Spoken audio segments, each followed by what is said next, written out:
Hi guys, it's Chase with Star Tutors again, and I'm here to talk to you guys a little bit about the ACT English section, and specifically, I want to talk to you guys about what types of grammar questions you should study in order to be as best prepared as possible for the ACT English test.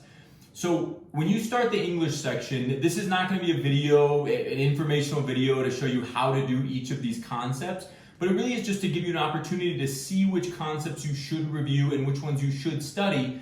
And one of the things that we are very, very proud of here at Star Tutors is that we actually write all of our own curriculum. So these really thick 700-page tutorials are written and edited by our tutors after each real test is released. And what's really important about that is we comb through every one of these tests, and we have over the years looking for every single question type that you could possibly see on these exams. For those that have taken the ACT before, you know that one ACT might include a concept that isn't included on the next ACT. But if you look over the course of 5 years, it really does become very clear what could be tested on the exam. And in order to be 100% prepared, we just want to give you guys an opportunity to see what types of grammar questions you should be studying. So again, all you have to do within the tutorial is open the first page, and within the table of contents, you'll see all of the grammar questions that could be tested within the ACT English section.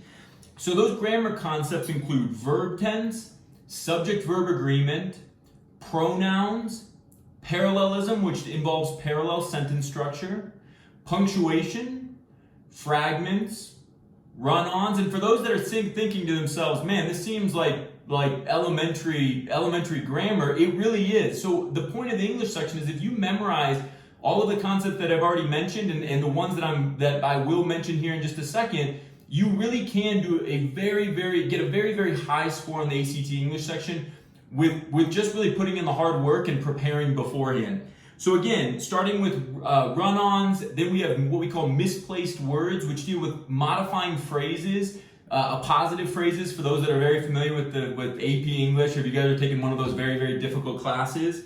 You can see redundancies, you can see apostrophes, you can see adjectives and adverbs, you can see idiom errors, you can see comparisons, right, where we're comparisons using words like than, T-H-A-N versus T-H-E-N, and really understanding the difference between those and when you should use them in English grammar. And then you can also see things like noun agreement or vocabulary questions that ask you to identify the vocabulary word within the context of the English passage.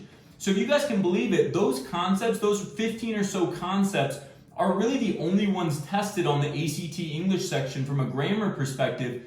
And the great thing about memorizing those rules for those concepts is that the English language is very structured. So if you have all of those grammar rules down, those are exactly what we just said. They are rules, right? So if you understand those rules, when you see them on the test, when you see what's underlined on the ACT English section, you know exactly what to do because your mind thinks, okay, there's a verb that's underlined. I studied verb tense. I did all my subject-verb agreement work. I know what the right answer is. And ultimately, that's where the grammar questions become so key. On top of that, if you memorize those grammar rules, when you see those main idea questions, for those that have taken the test before or taken a practice test before, you know what I'm talking about. Should the author add this? Should this sentence go at this point in the paragraph? All of those types of questions. If you've memorized all of your grammar rules, those questions can take between 10 and 20 seconds, and that means that you're saving so much time, which gives you the ability, when you get to those main idea questions, or what we call the rhetorical skills questions, it gives you plenty of time to go back and reread, take your time, and make sure that you get those questions right as well. So if you study those 15 or so grammar concepts for ACT English, we are very, very convinced that your score can increase very quickly. So it's up to you to put in that time, put in the effort. And again, we're here to help. This book covers all of those concepts. Those are all concepts that we have seen over the last 5 years on any given ACT test that's been released. And so we really hope that this video helps you go from a starting point. It doesn't mean that you have to memorize all of those concepts today.